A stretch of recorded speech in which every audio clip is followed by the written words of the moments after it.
So hello students, करते हैं अगला सवाल 2024 का। तो क्वेश्चन देख लेते हैं। During an adiabatic process the pressure of the gas is found to be the proportional of the cube of the absolute temperature. तो P जो है that is proportional to T cube given है, कोई दिक्कत नहीं। तो यहाँ पे P T की पावर -3 इक्वल टू कॉन्स्टेंट हो जाएगा। हमें एडियाबैटिक को पता है PV raise to the power gamma equal to constant होता है। हम इसी क्वेश्चन से बस कंपेयर कर लेंगे। तो PV raise to the power gamma equal to constant, यहाँ T दिया, T को हम चेंज कर लेते हैं। तो T को हम लोग क्या लिख सकते हैं आइडियल गैस के हिसाब से PV divided by N into R, इस पूरे की पावर -3 इंटू C। तो ये वैल्यू कितनी होगी P -2 V -3 और ये NR सब कांस्टेंट ही है। ये कांस्टेंट के साथ कांस्टेंट चला गया तो मान लेते हैं फिर से कुछ कांस्टेंट नया आ गया, C प्राइम आ गया, कोई दिक्कत नहीं। तो ये वैल्यू आ गई हमारे पास, इसको सॉल्व करेंगे तो ये वैल्यू कितनी आ जाएगी PV raise to the power 3/2 equal to C। कोई नया मान लीजिए कांस्टेंट आता है, कोई दिक्कत नहीं, सब कांस्टेंट ही हो जाते हैं तो कोई दिक्कत नहीं है। तो PV raise to the power 3/2 इसको सॉल्व करेंगे तो PV raise to the power 3/2 आ जाएगा। इसको सॉल्व करा दो तो गामा की वैल्यू कितनी आ गई 3/2 आ गई। तो आंसर कितना आ गया हमारे पास, डी आंसर आ गया। बिल्कुल इजी सा क्वेश्चन था, 1 मिनट भी इस सवाल को सॉल्व करने में हमें नहीं लगना चाहिए। तो आराम से क्वेश्चन हो जाता है PV raise to the power gamma constant से कंपेयर करके। अगला सवाल देखते हैं 2024 का। तो स्टूडेंट्स देखते हैं ये वाला क्वेश्चन 2024 का है, इजी सा क्वेश्चन है। A total of 48 joule heat is given to 1 mole of helium. Helium है 1 मोल का। हीलियम हमारे पास कैसी गैस होती है, मोनो एटॉमिक होती है। हीलियम जो है वो मोनो एटॉमिक गैस होती है और इसके CV की वैल्यू होती है 3R/2। ये हमें पता होना चाहिए, ये याद रहता है हम लोग को। CV की वैल्यू कितनी होती है, CP की कितनी होती है, मोनो एटॉमिक के लिए, डायटॉमिक के लिए, डिग्री ऑफ फ्रीडम, गामा, ये सब चीजें, कुछ चीजें हम लोग को याद रहती है हमेशा। तो CV की वैल्यू मोनो एटॉमिक के लिए 3R/2 हो जाती है। तो बस Q is equal to first law of thermodynamics लगा दीजिए तो ये आ जाएगा Q is equal to delta U plus W। तो Q की वैल्यू कितनी गिवन है 48 जूल, इसमें तो आपको कुछ नहीं करना है। इंटरनल एनर्जी बस चेंज करनी है, delta U will be equal to work done. Delta U की वैल्यू कितनी हो जाएगी, that is equal to NCV into delta T equal to work done. ये करना है हमें, तो अब लिख लेते हैं वैल्यू। N की वैल्यू कितनी है 1 मोल, देखिए दिया 1 मोल स्पेसिफिक गिवन है हमें, दैट इज गिवन 1 मोल। तो ये तो आपको ऑलरेडी 1 मोल गिवन है तो 1 लिख दीजिए। CV की वैल्यू कितनी है 3R/2, कुछ नहीं करना है। और delta T change in temperature है, टेम्परेचर में चेंज कितना है 2 का, तो 2 लिख दीजिए। ये 48 ऑलरेडी लिखा हुआ था तो ये 2 से 2 कैंसिल हो गया, ये 3R आ गया। तो 48 - 3 इंटू 8.3, तो ये 48 - 9 और ये हो गया 24। तो 24 48 - 24.9 तो कितना बचा हमारे पास, that is the answer 23.1 joule. तो बिल्कुल सिंपल सा क्वेश्चन था, आराम से हो जाता है। तो देख रहे हैं कितने इजी से क्वेश्चन आते हैं, कोई खास डिफिकल्टी नहीं होती। थोड़ा सा ध्यान से हम लोग पढ़े तो ये बहुत स्कोरिंग सा टॉपिक भी है और आराम से इसके क्वेश्चंस होते भी जा। तो हेलो स्टूडेंट्स, देखते हैं ये वाला क्वेश्चन 2024 का। बिल्कुल सिंपल सा क्वेश्चन है, हमें एक VT ग्राफ गिवन है और ये P1 P2 के बारे में बताना है।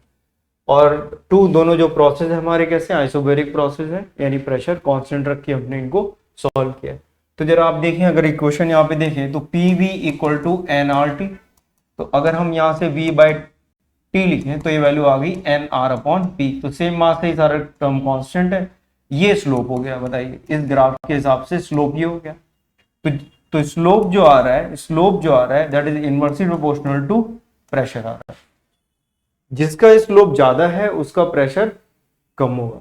तो स्लोप किसका ज्यादा है, देखिए स्लोप है इसका ज्यादा, P2 का, P2 वाले का स्लोप ज्यादा है।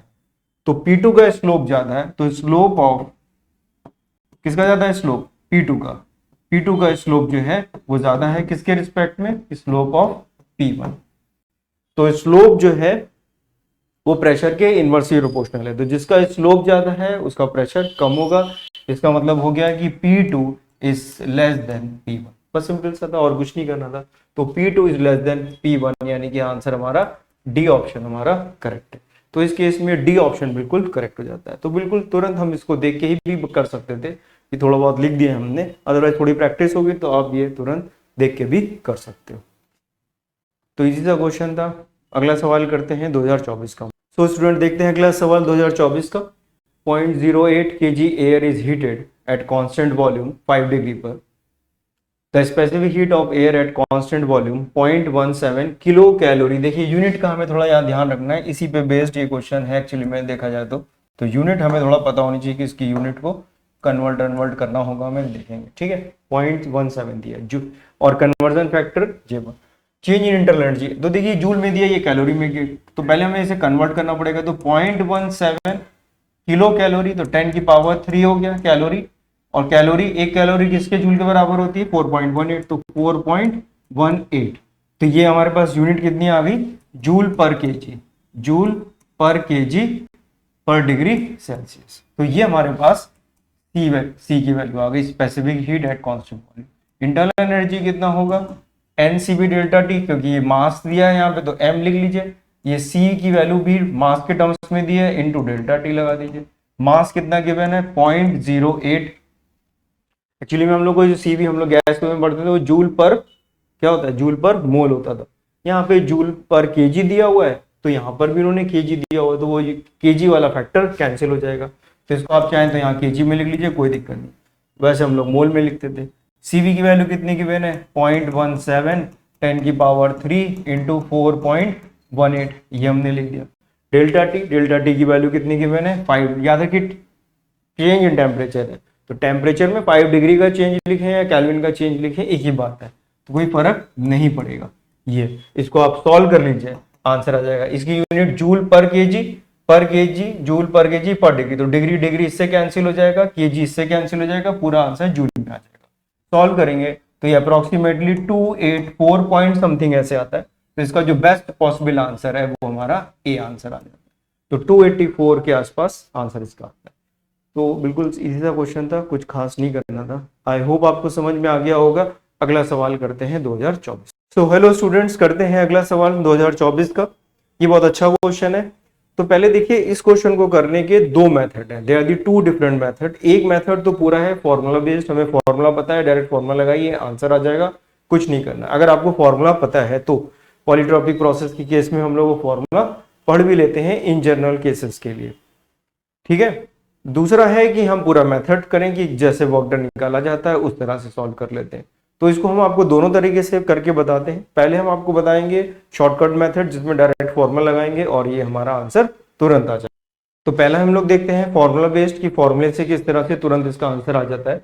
तो हमें मालूम है कि अगर PV raise to the power x equal to constant, कोई इस तरह का अगर पॉलीट्रॉपिक प्रोसेस दिया हुआ है, तो उसका जो वर्क डन का फॉर्मूला होता था वो होता है P1V1, यानी ये इनिशियल लिखा है, इनिशियल माइनस P2V2 यानी कि P final V final divided by x minus 1। ये फॉर्मूला होता था कंडीशन के साथ कुछ। तो ये फॉर्मूला हम लोग जनरली पढ़ते हैं। अगर ये फॉर्मूला आपको पता है तो तुरंत हो जाएगा, कोई दिक्कत नहीं है, क्योंकि इनिशियल स्टेट उसकी P1V1 T1 से हमने कितना चेंज किया? P2V2 T2 किया हुआ है, तो कुछ नहीं करना है आपको। तो ये हो गया P1V1 minus P2V2 divided by x minus x की वैल्यू कितनी है यहाँ पर कंपेयर करें तो x कितना है? 3/2, 3/2 माइनस 1, तो value 2 times of P1V1 minus P2V2। तो हमारे पास जो ऑप्शन आ गया इसमें वो बी ऑप्शन हमारा देखिए करेक्ट, बी ऑप्शन हमारा करेक्ट है। लेकिन फॉर्मूला आपको सही होना है, इनिशियल माइनस फाइनल कर रहे हैं, ज्यादातर हम लोग केस में फाइनल माइनस इनिशियल। तो फॉर्मूला बिल्कुल आपको क्लियर पता होना चाहिए तभी क्वेश्चन कर सकते हैं।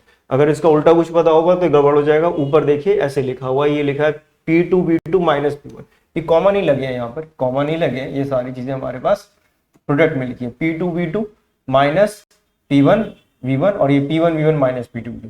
तो इन दोनों में कंफ्यूजन हो सकता था, तो आप फॉर्मूला ठीक से पता होगा तो तुरंत हो जाएगा। दूसरा तरीका क्या है? दूसरा है हम इसको किस तरह से करते हैं, किस फॉर्म में,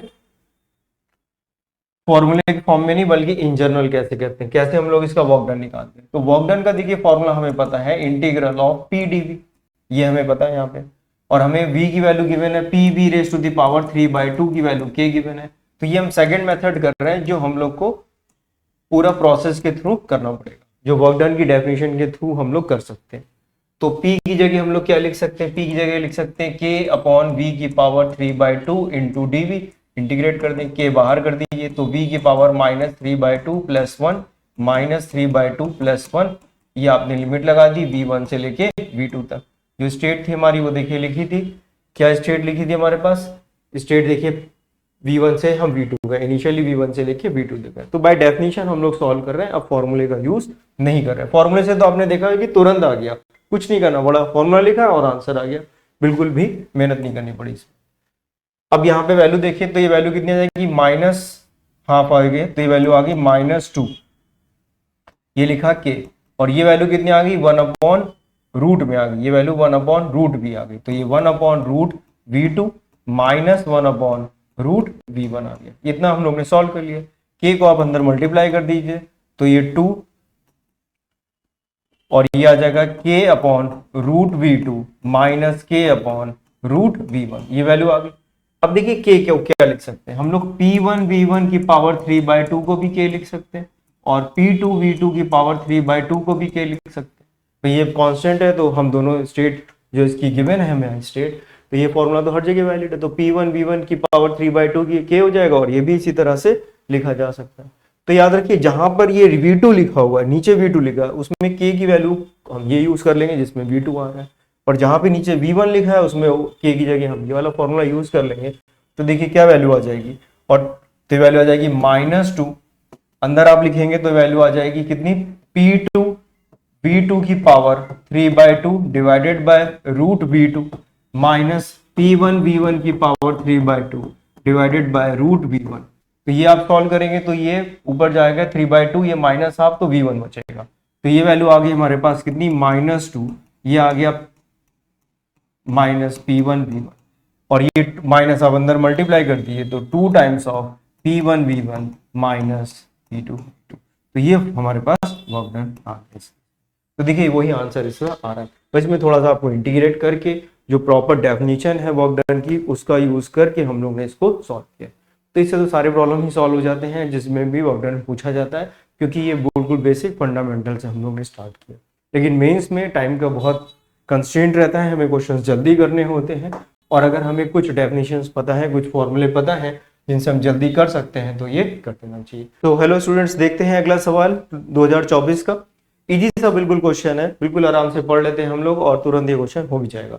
the volume of an ideal gas is changed adiabatically from 5 liter to 4 liter. The ratio of initial pressure to final pressure पूछा गया है। तो हमें मालूम है एडियाबैटिक अगर प्रोसेस है, एडियाबैटिक प्रोसेस अगर है तो प्रेशर और वॉल्यूम में क्या रिलेशन होता है, PV raise to the power gamma equal to constant. कितनी बार हम लोग ने ये फॉर्मूला पढ़ा है और यूज किया है, बहुत ज्यादा। तो बस लिख देना है, हमें कुछ नहीं करना है। तो P1 इनिशियल प्रेशर, वॉल्यूम कितना है 5 लीटर, 5 लीटर की पावर गामा, गामा की वैल्यू कितनी है 1.4, तो इसको आप 3/2 लिख दीजिए, कोई दिक्कत नहीं, 1.5। फिर कितना है P2, और फिर कितना है 4 लीटर की पावर 3/2। ये लीटर दोनों साइड है क्योंकि दोनों के कन्वर्जन फैक्टर कैंसिल हो जाएंगे, इसलिए आप लीटर में ही लिखा रहने दीजिए, कोई दिक्कत नहीं होगी। तो यहाँ से हमें P1/P2 की वैल्यू बस पूछी गई है, बस आ गया आंसर। तो कितना हो जाएगा 4/5 की पावर 3/2। तो ये ऊपर कितना आ जाएगा, ये इसका 2 स्क्वायर करोगे तो ये 2 स्क्वायर से 2 ये कैंसिल हो जाएगा, 2 क्यूब हो जाएगा, 2 क्यूब कितना हो गया 8, और नीचे कितना बचा 5 की पावर 3/2। तो 5 की पावर 3/2 कितना हो गया 8, और ये हो गया 5√5। तो आंसर कितना आ गया हमारे पास, डी ऑप्शन हमारा करेक्ट है। तो बिल्कुल तुरंत ही ये क्वेश्चन हम लोग कर लेते हैं, ज्यादा कोई समय नहीं लगता। PV raise to the power gamma equal to constant. तो बिल्कुल इजी सा क्वेश्चन आया था 2024 में। देखते हैं इसका अगला सवाल 2024 का क्या है। तो स्टूडेंट्स देखते हैं अगला क्वेश्चन, ये 2024 का ही क्वेश्चन है। The sample of 1 mole of gas at temperature T is adiabatically expanded to double of its volume। एक हमारे पास गैस है, 1 मोल गैस है, 1 मोल दिया हुआ है, टेम्परेचर उसका इनिशियली T है, और उसको एडियाबैटिकली हमने एक्सपेंड किया है और उसका वॉल्यूम कितना कर दिया है, डबल कर दिया है। तो वॉल्यूम जो है डबल कर दिया, यानी टेम्परेचर। तो हम लोग का इसमें फॉर्मूला जो एडियाबैटिक में यूज करते हैं, TV raise to the power gamma -1, ये यूज करते हैं हम लोग। इसमें जो यूज करते हैं वो यूज करते हैं TV raise to the power gamma -1। तो फॉर्मूला हम लोग को यूज करना है TV raise to the power gamma -1 equal to constant. तो इनिशियल टेम्परेचर कितना है T, वॉल्यूम कितना है V, गामा की वैल्यू कितनी गिवन है 3/2 -1। फाइनल टेम्परेचर कितना हो जाता है नहीं पता, फाइनल लिख लेते हैं। वॉल्यूम कितना है 2V raise to the power 3/2 -1। Adiabatic process का लिखवा दिया हमारे पास, तो ये V की पावर 3/2 -1 कैंसिल हो जाएगा, तो ये T is equal to T final, ये इनिशियल था जो T हमें दिया हुआ है हमने वही लिखा है, ये 2 की पावर 3/2 -1 यानी कि 1/2 आ जाएगा। तो T इक्वल टू TF√2 आ गया। तो ये रिलेशन हमारे पास आ गया एक। तो अब देखिए जो वर्क डन होता है इसमें, वर्क डन इन एडियाबैटिक फॉर्मूले का जो फॉर्मूला होता है हमारे पास वो होता है NR upon gamma -1 T initial minus T final. ये फॉर्मूला स्टैंडर्ड फॉर्मूला है, ये हम लोग को याद होना चाहिए। Work done in adiabatic process. Adiabatic process में जो एक्सचेंज होता है एनर्जी का वो बाहर सराउंडिंग के साथ बिल्कुल भी नहीं हो पाता। तो Q is equal to, Q की वैल्यू जो है वो 0 होती है, और जो डेल्टा U है और जो वर्क डन है ये आपस में रिलेट करते हैं केवल। तो वर्क डन का फॉर्मूला जाता है NR upon gamma minus 1 T initial minus T initial. तो ये तो ऑलरेडी देखिए कितना दिया है 1 मोल, तो कोई दिक्कत नहीं, 1 मोल की जगह आप 1 रख दीजिए, R रख दीजिए, गामा की जगह 3R/2 माइनस 1 रख दीजिए, टी इनिशियल की जगह टी लिख दीजिए, और टी फाइनल की जगह T/√2 रख दीजिए। बस सॉल्व कर लेंगे। तो ये वैल्यू कितनी आ जाएगी 1/2, 2 पर चल जाएगा तो वर्क डन आ गया, ये तो 2R आ गया। यहाँ से आप टी कॉमन ले लीजिए, 2RT, ये टी भी हमने यहाँ पे कॉमन ले रखा है, तो ये 1 - 1/√2 आ गया।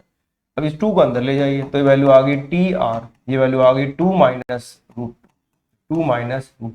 तो वर्क डन आ गया हमारे पास RT 2 - 2√2। तो अपॉन वाला तो कोई टर्म आ ही नहीं रहा है, टर्म कौन सा आ रहा है A, तो हमारे पास कौन सा आंसर सही हो गया, A ऑप्शन बिल्कुल करेक्ट हो गया। तो हमें बस इसमें क्या चाहिए, फॉर्मूला याद होना चाहिए। 1 मिनट भी नहीं लगता इस तरह के क्वेश्चंस को करने के लिए हमें, तो बिल्कुल सिंपल सा क्वेश्चन था। तो अब नेक्स्ट क्वेश्चन करते हैं 2024 का। सो हेलो स्टूडेंट्स, देखते हैं ये वाला क्वेश्चन 2024 का है। The 2 different adiabatic path for the same gas intersect the 2 isothermal curve. ठीक है ना, तो ये एक 2 एडियाबैटिक कर्व है और 2 आइसोथर्मल कर्व है। तो जिसका स्लोप देखिए ज्यादा होगा वो हमारा एडियाबैटिक होगा। तो अगर आप देखें तो ये जो एडी पाथ है, ये वाला जो पाथ है हमारे पास, कौन सा पाथ, एडी कर्व जो है, एडी कर्व जो है, ये एडी, ये वाला जो है ये कौन सा है, एडियाबैटिक, और ये भी क्या है, एडियाबैटिक। और जबकि हमारे पास ये जो ए बी वाला पार्ट है, ए बी वाला जो हिस्सा है ये वाला, ये कौन सा है, ये हमारा आइसोथर्मल होगा और ये भी आइसोथर्मल होगा। तो जो ए बी है वो आइसोथर्मल है, ए बी वाला जो हिस्सा है वो हमारा कैसा है, आइसोथर्मल। ए बी वाला जो पाथ है ये आइसोथर्मल है, आइसोथर्मल। इसका मतलब है कि टेम्परेचर सेम होगा, यानी टी ए पर भी टेम्परेचर वही होगा जो बी पे होगा। इसी तरह से डी सी भी हमारा आइसोथर्मल है, ये भी आइसोथर्मल है। इसका मतलब है कि जो टेम्परेचर डी पर होगा वही टेम्परेचर सी पर भी होगा। और जो ए डी है हमारा वो एडियाबैटिक है। तो ए डी हमारा ये वाला कर्व जो है वो कैसा है, एडियाबैटिक, एडियाबैटिक। तो हम ए और डी में एडियाबैटिक का फॉर्मूला लगाएं तो T V raise to the power gamma minus 1 constant, ये एडियाबैटिक प्रोसेस का होता है। तो फॉर ए डी प्रोसेस में अगर हम देखें, ए डी प्रोसेस में देखें तो हम लोग क्या लिख सकते हैं यहाँ पर, टी ए वी ए की power gamma minus 1 equal to, इसके लिए लिखेंगे तो टी डी लिख देंगे, टी डी वी डी की पावर गामा माइनस 1। इसको हम लोग कह सकते हैं कि ये क्वेश्चन नंबर 1 लिख लें फिलहाल हम लोग, कोई दिक्कत नहीं, ठीक है। अब हम लोग देखते हैं दूसरे केस में आते हैं यहाँ पर, फिर हम लोग यूज करते हैं बीसी प्रोसेस। कौन सा, बीसी प्रोसेस। बीसी प्रोसेस भी हमारा एडियाबैटिक। तो यहाँ पर आप देखिए जो ए का टेम्परेचर है वही बी का भी टेम्परेचर, ए और बी का टेम्परेचर सेम है। तो जहां पर हमें फिर क्या लिखना पड़ेगा, टी बी लिखना पड़ेगा। तो टी बी की जगह हम सीधे सीधे यहाँ पर फिर से क्या लिख दें, टी ए लिख दें, कोई दिक्कत नहीं। यहाँ पर आपको वॉल्यूम लिखना पड़ेगा, तो बी बी की पावर गामा माइनस 1। यहाँ टी बी लिखना था लेकिन टी ए और टी बी की वैल्यू सेम है क्योंकि आइसोथर्मल है तो वही लिख दिया, इक्वल टू। अब क्या लिखेंगे यहाँ पर, हमें टी सी लिखना है और टी सी और टी डी की वैल्यू भी सेम है, तो यहाँ पर हम फिर से टी डी लिख सकते हैं और ये हो जाएगा वी सी की पावर गामा माइनस 1। ये क्वेश्चन नंबर 2 आ गई। दोनों को आप सिंपली डिवाइड कर दीजिए। तो दोनों ही क्वेश्चन को जब आपने डिवाइड करा तो टी ए कैंसिल हो गया, टी डी कैंसिल हो गया, ये वैल्यू आ गई हमारे पास V A upon V B इस पूरे की power gamma minus 1 equal to V D upon V C इस पूरे की पावर भी गामा माइनस 1। तो गामा माइनस 1 तो यहाँ से हट जाएगा दोनों साइड, अगर हम ये वैल्यू हटा दें यहाँ से तो ये V A by V B equal to V D by V C आ जाएगा। तो V A by V D ये क्रॉस मल्टीप्लाई कर देंगे इससे, तो ये वैल्यू आ गई हमारे पास V A by V B equal to V D by V C. तो V A by V D यही आ रहा है, देखिए वी ए इसको इधर अपॉन कर दीजिए, क्रॉस मल्टीप्लाई कर दीजिए तो वी अपॉन वी बी की value V D upon V C के बराबर हो जाएगी। तो आंसर हमारा कौन सा आ गया, ये बी ऑप्शन जो है हमारा इसमें करेक्ट है। कौन सा ऑप्शन करेक्ट आ गया यहाँ पे, जो बी ऑप्शन है दिस वन इज करेक्ट। तो ये बी ऑप्शन हमारा करेक्ट है। ये तो गलत दिया ही हुआ, या इनवर्स वगैरह कुछ नहीं आ रहा, सिंपल सा बी आंसर इसमें हमारा आ जाता है। तो सिंपल सा ही क्वेश्चन था, थोड़ा सा एडियाबेटिक का आपको यूज करना था, बिल्कुल भी डिफिकल्ट नहीं था क्वेश्चन। आई होप आपको समझ में आ गया होगा। Thank you. So hello students, देखते हैं अगला सवाल 2024 का। एक ग्राफ गिवन है, पीवी कर्व हमें गिवन है। इस तरह का क्वेश्चन क्लास में भी किया हुआ और ये क्वेश्चन इस तरह का एक एचसी वर्ग में भी दिया हुआ है। तो एक्चुअली में सर्किल नहीं है, बल्कि डायग्राम सर्किल की तरह देख रहा है, बल्कि ये इलिप्स है। तो हमें ये मालूम है किसी भी साइक्लिक प्रोसेस में डेल्टा यू की वैल्यू तो जीरो हो जाती है, तो जो भी एनर्जी आप दे रहे हैं वो सब वर्क डन के बराबर हो जाएगी, और कुछ नहीं करना है। और वर्क डन क्या होता है? Area under the curve. तो हमें एक्चुअली में इसके अंदर का बस एरिया निकालना है। तो एरिया ऑफ इलिप्स, यहाँ पे याद रखिए एरिया ऑफ इलिप्स हम लोग को यूज करना है। तो एरिया ऑफ इलिप्स हो जाता है pi into A into B. A और बी क्या है? Major axis, semi major axis और सेमी माइनर एक्सेस, यही हम लोग लिखते हैं। तो इसमें कुछ नहीं करना है हमें, पाई लिख दीजिए, ए ये वैल्यू लिख लीजिए, कितना हो जाएगा 340 माइनस 60। ये हमारे पास पूरी एक एक्सेस आ गई, डिवाइडेड बाई 2, ये हमने किया। और ये कितना है? सीसी, सीसी का मतलब हो गया 10 की पावर माइनस 6 मीटर क्यूब। इसको हमने मीटर क्यूब में कन्वर्ट कर लिया। 1 centimetre cube that will be equal to 10 की पावर 6 मीटर क्यूब। याद रखिए हमें ऐसा सिस्टम में लिखना पड़ेगा, क्योंकि ये जूल में दिया है, अदरवाइज गड़बड़ हो सकता है मामला। ये मल्टीप्लाइड बाय, अब क्या करेंगे, दूसरा क्या मल्टीप्लाई करेंगे, ये भी इतना ही दिया सेम वैल्यू, तो ये भी इतनी आ जाएगी 360 डिवाइडेड बाय 2, लेकिन ये किलो पास्कल, तो ये 10 की पावर 3 रख दीजिएगा। तो सॉल्व करते हैं, तो ये पाई, ये कितना आ गया 140, ये भी कितना आ गया 140, और ये कितना आ गया 10 की पावर माइनस 6 और 3, तो 10 की पावर माइनस 3। तो पाई की वैल्यू 3.14, इसको आप रखेंगे तो हमारे पास बी आंसर आ जाएगा, विच इज 61.6 अप्रोक्सीमेट, इसके आसपास आ जाता है 61.6। सिंपल सा कैलकुलेशन है, सॉल्व कर लेंगे आंसर आ जाएगा। तो इजी सा क्वेश्चन था, सॉल्व हो गया। आई होप आपको समझ में आ गया होगा। Thank you. तो हेलो स्टूडेंट्स, देखते हैं क्वेश्चन 2024 का। A diatomic gas gamma 1.4 does 100 joule of work in an isobaric process. Isobaric expansion है, isobaric process he, the heat given to the gas आपसे पूछा गया। तो अगर आइसोबैरिक प्रोसेस है, इसका मतलब है यहाँ पे प्रेशर कैसा होता है? कांस्टेंट होता है। तो हमें मालूम है कि Q की वैल्यू जो होती है इस केस में वो NCP डेल्टा T होती है, और इसको हम लोग लिख सकते हैं, CP को लिख सकते हैं gamma R upon gamma minus 1, ये फॉर्मूला यूज करते हैं CP इंटू डेल्टा T। तो ये वैल्यू आ गई हमारे पास NR delta T gamma upon gamma minus 1। अब आप देखिए इसमें वर्क डन दिया हुआ है, तो वर्क डन होता है P into delta V। Pressure constant है, प्रेशर अगर कांस्टेंट है तो इसको हम लोग लिख सकते हैं NR डेल्टा T, और ये वैल्यू कितनी दी हुई है 100। तो देखिए यहाँ पर ये लिखा हुआ है NR डेल्टा T, इसको क्या लिख सकते हैं 100, और गामा की वैल्यू कितनी गिवन है 1.4 डिवाइडेड बाय 1.4 माइनस 1। तो इसको सॉल्व करेंगे तो वैल्यू आ जाएगी 100, ये वैल्यू 1.4 डिवाइडेड बाय 0.4, इसको आप सॉल्व करेंगे यू विल गेट, कितना हमें मिल जाएगा 350, ये मिल जाएगा 350 जूल। सिंपल सा क्वेश्चन है, कोई खास इसमें हमें मेहनत नहीं करनी पड़ती, बिल्कुल बेसिक सा क्वेश्चन पूछा गया है। ये हमें मालूम है आइसोबैरिक प्रोसेस में Q की वैल्यू NCP डेल्टा T होती है, और प्रेशर कांस्टेंट होता है, इसलिए P डेल्टा V को हम लोग सीधे NR डेल्टा T फर्स्ट ये इक्वेशन से हम लोग यूज कर सकते हैं। तो इजी सा क्वेश्चन था, आई होप आपको समझ में आ गया होगा।